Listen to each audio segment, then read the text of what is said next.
Welcome to the Next Level You podcast. In today's episode, I am joined by one of my first clients from 22 years ago and one of my best friends today, Tracey Borland.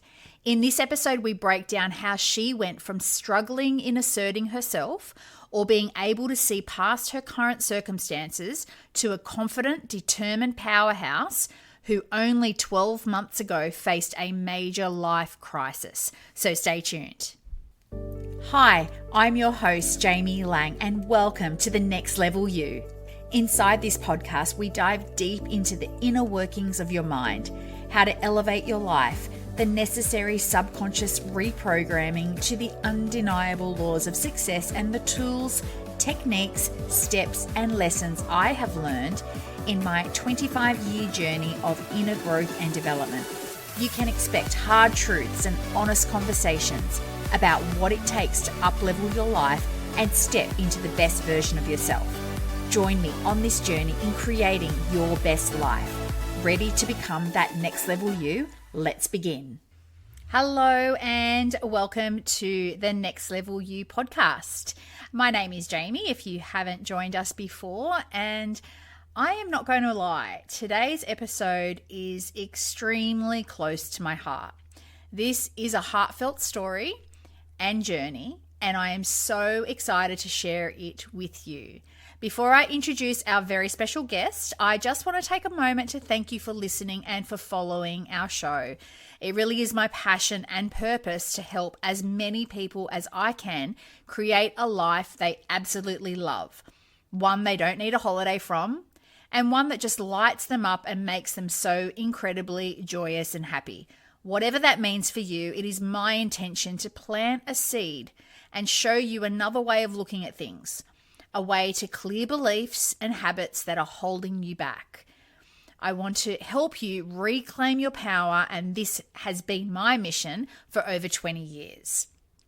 So that's where this story begins. Before I bring out our guest, I'd like to give you a little background on how we met and what led to this very point today. This is Tracey Borland. You see, about 22 years ago, I started my life coaching business, and this very special lady was one of my first clients. I met this beautiful lady when she started working at a juice bar downstairs from the gym I was managing, which was owned by the same company.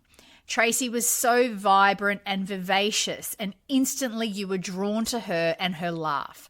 I would go downstairs to get my freshly made juice, and she was always smiling and laughing. Tracey was certainly someone that would brighten your day. It wasn't too long after she started at the juice bar that it closed down, and our boss offered her a position in the gym upstairs with me as a sales consultant. What shocked me when I started training her was her deep lack of belief in herself. She kept second-guessing herself, and I found myself reassuring her she was doing a great job, which even then she found hard to believe. Now, I'm sure that from there you have lots to add in, so I would like to welcome out to the microphone, Tracey. Are you there? Yes, I am. How are you? I am really well, thank you. And thank you for joining us today. I am a little bit nervous. I've got a bit of sweaty palms, not nerves for anything other than I hope that you don't make me cry. But I'm sure you have so much to be able to share with the audience. And I'm so excited to hear your story from your perspective, which I know a lot about, but I really am excited about hearing what you've got to say. So cast your mind back about 22 years ago. I can just see yourself there trying to do your best as a single mum or as a mum, raising your son and trying to put food on the table and keep the bills paid, and working really physically hard jobs as well back in those days. And so tell me, when I met you, you were second guessing your ability to be able to do anything other than what you had known. And we started training, and you were really second guessing yourself. Can you tell me a little bit about what did you feel back then? I think it boiled down to lack of self-worth. If I think about it deeply, I wanted to provide for my son, but I also wanted to be loved as well. So I went from one deadbeat relationship to another, trying to find love. But, I still just kept working and providing and living by myself in my department of housing complex and just existed. And so when we started working together, not just at the gym, but then it was a little bit after you started as a sales consultant that then you became one of my first life coaching clients. Can you think back before we started working with our coaching, how you were feeling? What made you say yes to wanting to take on life coaching? I had nothing to lose because I had none of that guidance in my life. Prior to that, it was all those comments from that generation prior. Why would you want to do that? Well, why not? Yeah. Give it a shot. And I did give it a shot. I dug deep when I did that. I like with your guidance, I opened up about so much of my past life, as well as believing that I could achieve so many other things. Yeah. And I think even in the sales side of thing at work and the friendships and the confidence I built, working in that position and that role, it all went hand in hand, because it was like you're in the environment that it was exercise, which the endorphins are released anyway. But everyone was striving at that place to be better than what they were. I just got luckier than everyone. I did this life coaching course. Well, I'm a firm believer that you create your own luck. I don't think that, one person is definitely luckier than the other. And one thing that I do want to highlight there that you said was you dug deep and you did the work. And I can't tell you how many people that I've worked with, both coaching and also then in personal training and in the gym environment, obviously that's where we met, that don't do the work and then get upset, or for lack of a better word, get the shits that they don't get the results, but then they haven't done the work.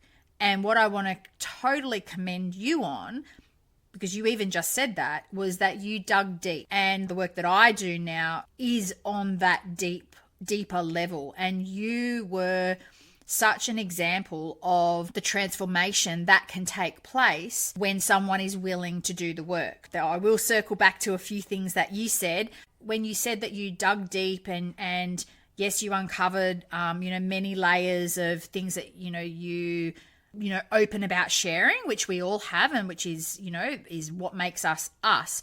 But what was when you did the work, what was then on the other side of that for you? What did you experience? I suddenly felt like I could achieve things that I never, ever imagined I could in my life. Some people might think that they're just little things, but they're huge to me.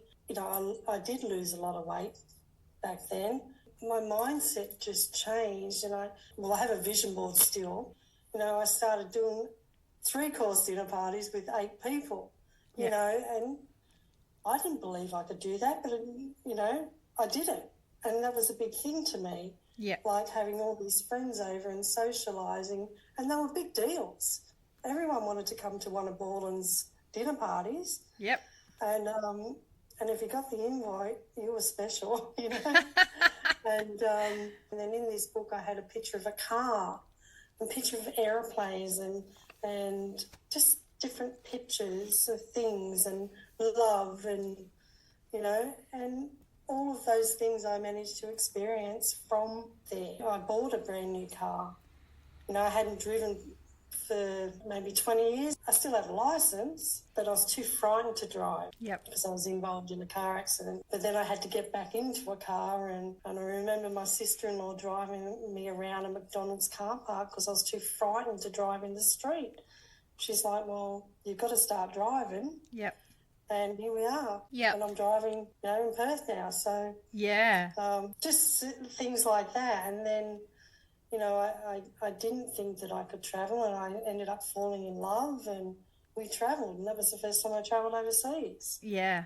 And at the best of times. And Yeah. unfortunately, that love didn't last, but, that happens. Yep. And I think the biggest thing that I got is probably learning to love yourself more than anyone else. Oh my God. And you've almost got me. I'm not going to cry, but you've almost got me. And we've got so much more to talk about, but we could literally end the episode on that. All of the work that you did on yourself, ultimately, with all of the achievements that you've just mentioned, your dinner parties, your like getting your mindset right, the visualization, driving after 20 years, purchasing a brand new car, going on holidays, finding love. But the biggest thing was learning to love yourself. That is just mic drop moment right there. That makes everything, every bit of what you termed hard work in getting to that point, in digging deep and doing the work, it makes it all worthwhile. Do you agree? Yeah, because like even you touched on it earlier, the pre-meeting you kind of thing and doing. I didn't love myself back then. 100% I didn't. But, I'm now 56 and... In love with yourself. Yeah, pretty much. Yep. Oh, Borland. I want to touch on the journey because, again, so many people think, number one, it's a destination. When you get there, it's like the end. But this sort of work that we do, personal development, mindset growth, overcoming limiting beliefs and reprogramming your brain for success, whatever that success means for you, but reprogramming those beliefs and limiting thoughts that we have. It's a journey that just does not end, because it's like, and this analogy comes up so often, but it's so true. It's like an onion. You're peeling a layer, but then underneath is another layer to peel back, and then another layer to peel back. And do you still find that now? Yes, definitely. There's always going to be, ebbs and flows or in your life, and it just depends how you tackle it, as well as, even at the darkest of times. Yeah. And one more point that I think is really relevant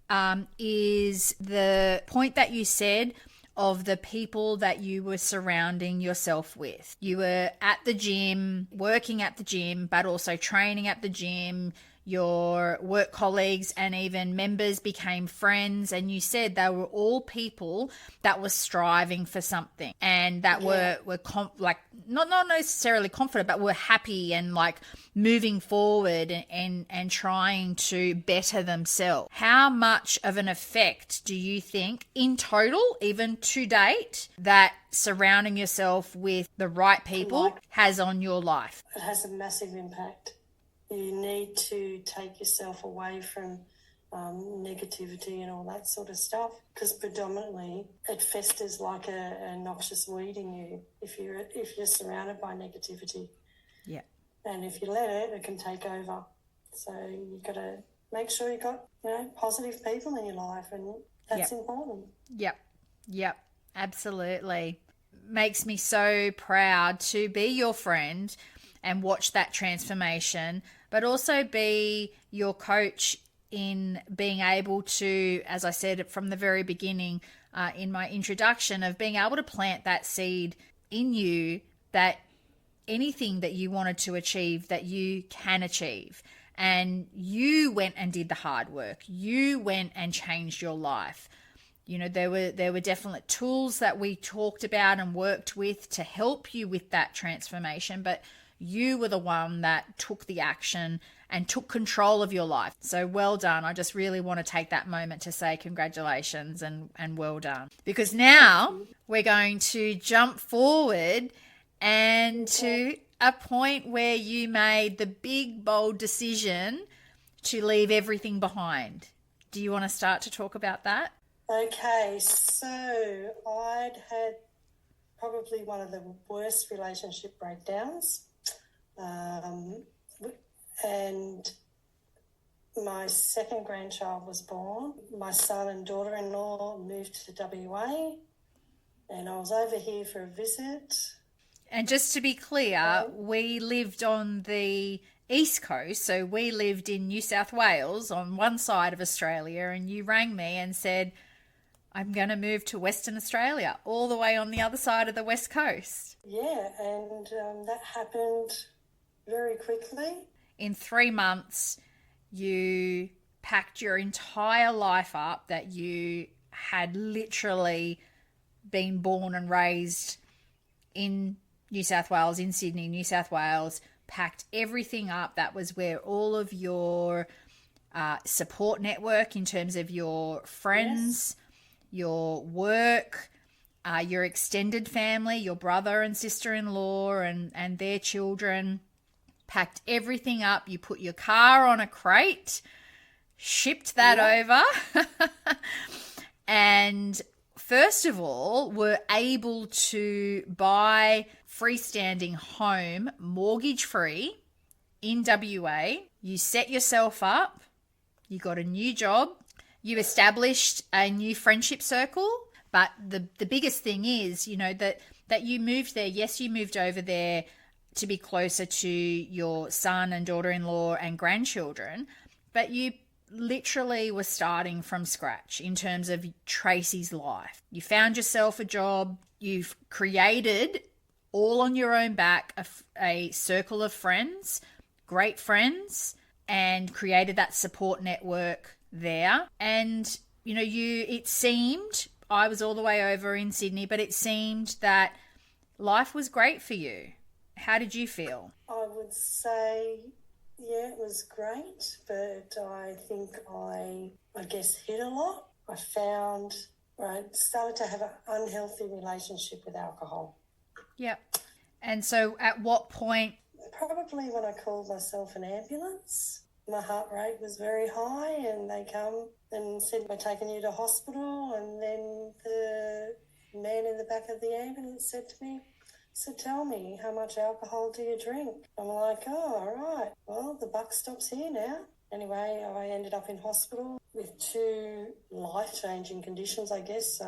It is a bit hard for me to talk about because the doctor said, or my 3 specialists now have said to me and my GP that they didn't think that I had longer than 2 weeks to live. I stopped drinking that day, and the doctors are astounded by how I've turned everything around, and I could go into a lot more detail. Depends what you ask me.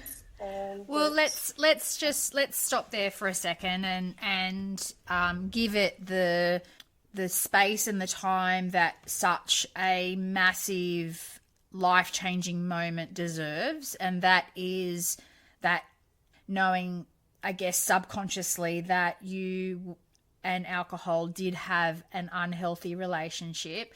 It took the going to the hospital and being told that potentially, if you don't change your life around, that you have 2 weeks left to live. Now, if that's not a smack in the face, then I don't know what is. But what is especially important to highlight is your deepest strength and desire to turn your life around. And only you did that. Because 2 weeks is not a long time. And again, a lot of people, I won't say the majority, but a lot of people would not have the strength or the drive or the determination or persistence or any of those words to make the change. What was it for you when you were in your deepest, darkest moment that made you do the work to pull yourself out? In my head, I was like, I've got too much to do. Like, there's too many things I want to do. I know, and you have said that to me before, that there was too much left for you to do in this lifetime. You weren't ready. And No. yeah. You know, there's a lot of people out there that don't get an opportunity like I did. They just drop off the perch, which I don't mean that in a nasty way. But, you know, my dad was 39 and we didn't see that coming. And you know, my mum was 59 and she didn't make any choices to better herself. Yeah, I think having an opportunity to, I mean, this world here is, you know, it's beautiful. Yeah. Yeah. Well, I really credit where credit is due, and only you, just like when we started working all those years prior when you first started coaching, only you can do the work, and only you did the work to change your life and to pull yourself out. And you're right, not many people have the opportunity or are faced with such a dire situation of like, this is literally life or death. What I do from this point.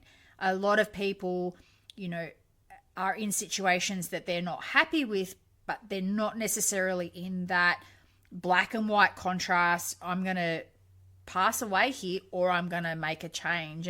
And you were, and it's just so astounding what you did to change your life around.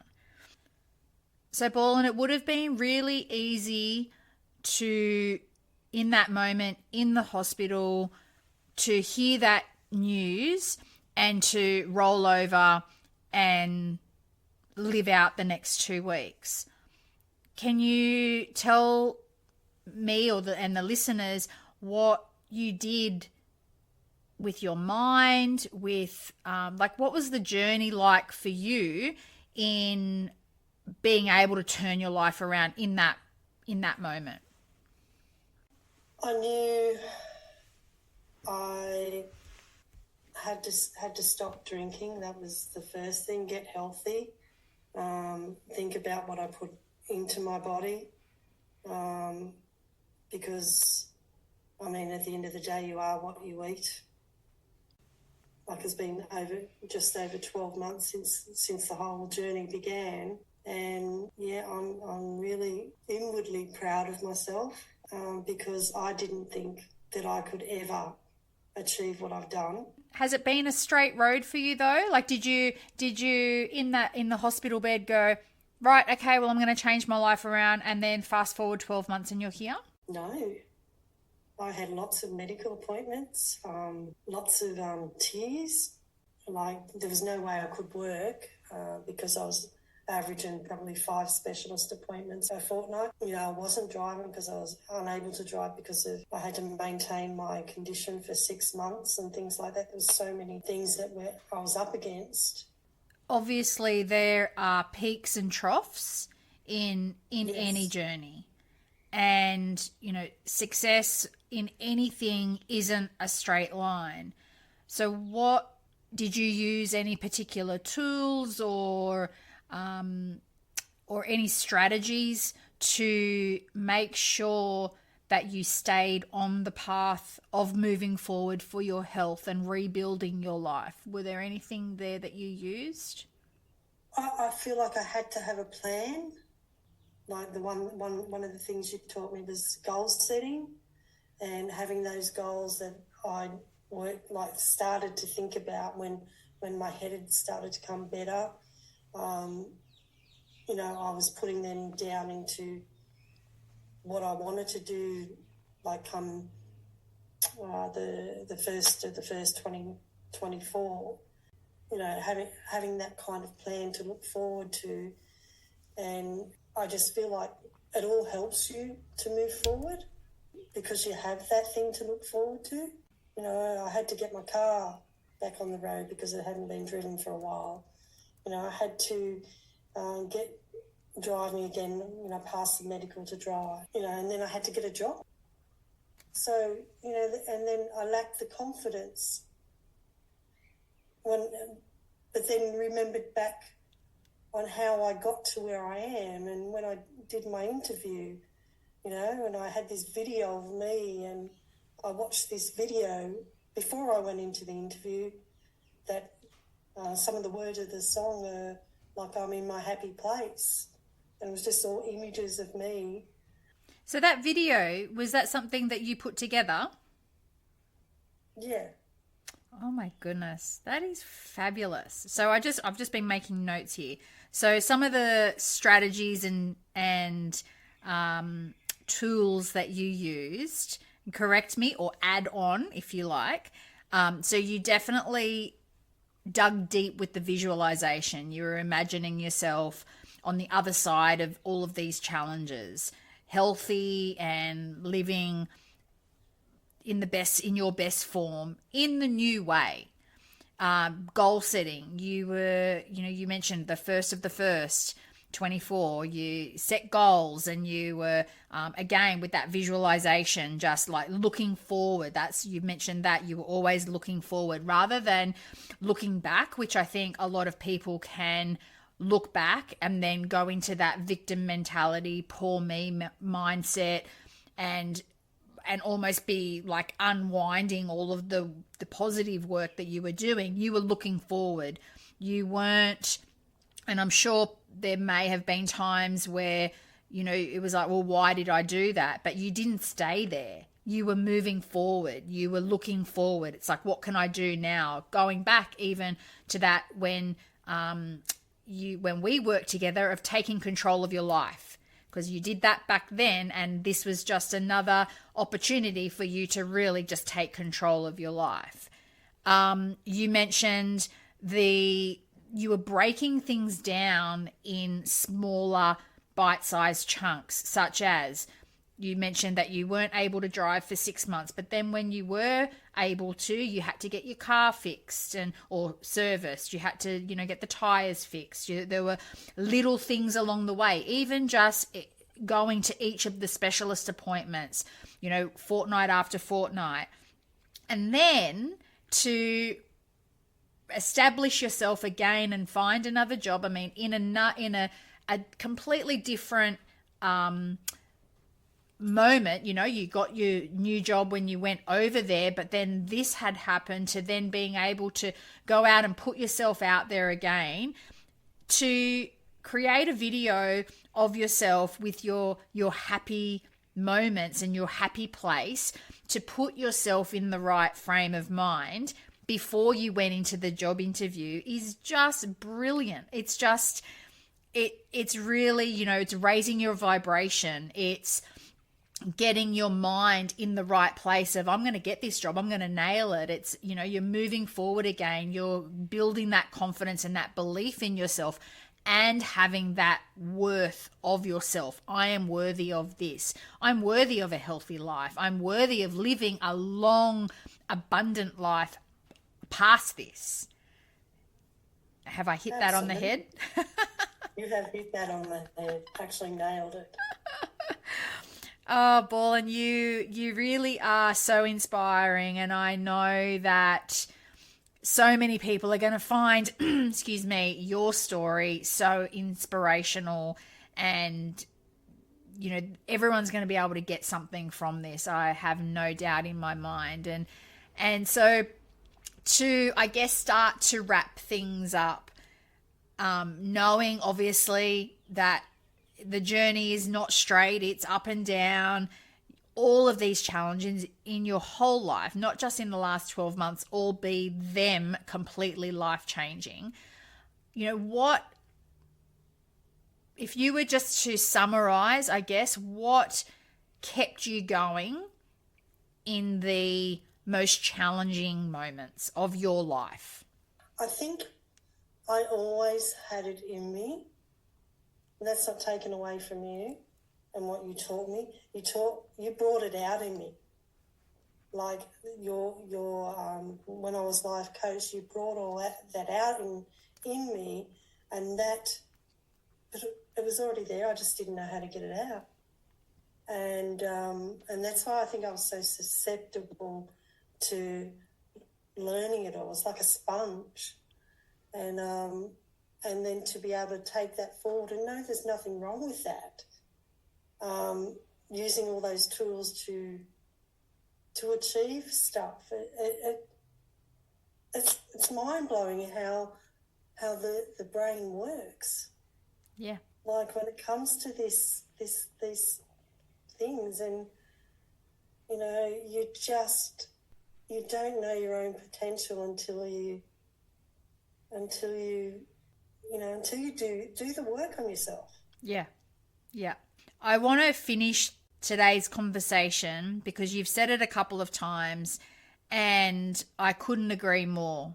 And that was the work that you did on yourself. I was just the person that planted the seed, or I guided you to what was already inside you. And I think that is key for anyone listening, that you have within you the ability to create everything you desire and be the person that you truly believe to be, because it's already within you. You just have to do the work to draw that person out. And everyone needs a Jamie Lang in their life. Well, with this podcast, they can. Oh, look, it has honestly been such a privilege and honor to have you as our very special guest here. So I want to thank you. And, it also is an honor to have watched you change, transform, and really just take control of your life and remember who you have always been. And that is this beautiful, confident, vivacious, fun, life of the party woman that you are, just by being you. And, your positive attitude and your ability to transform your life in all areas really is inspirational. And I just want to thank you so much for allowing me to join you on this journey. And I know that we're very close friends, but even just as someone that was able to see you from start to finish as your coach, it's just so beautiful to be able to experience and share with you. So thank you so much. And I want to wrap things up here. If you haven't joined me on Instagram, you can follow me at the Jamie Lang. And if you haven't yet grabbed your free 7-step guide to unblocking limiting beliefs so that you can attract success effortlessly and reclaim your power in your life, just like Tracey did, you can do so at www.jamielang.com/7 steps. That's JAIMELAING.com/7, the numeral 7 steps. So thank you so much for joining us today on the Next Level You podcast. I've loved every second of it. Thank you, Tracey, aka Borland. If you didn't recognize, that's what we were calling her through the session, because that's what her name is to me. It's been great having you. Love you to bits. And I will see you guys next episode, next time. Bye for now. Thank you for tuning in to today's episode of The Next Level You. If you loved and found value in today's episode, be sure to share it with me so I can continue delivering valuable content and inspire more listeners. And if you haven't connected with me on social media, come and join me on Instagram, where you can find extra doses of inspiration at The Jamie Lang, or visiting my website at jamielang.com. That's spelled JAIMELAING. Your support means the world to me, and I'm so grateful for you all. Until next time, remember to embrace the journey to become the next level you.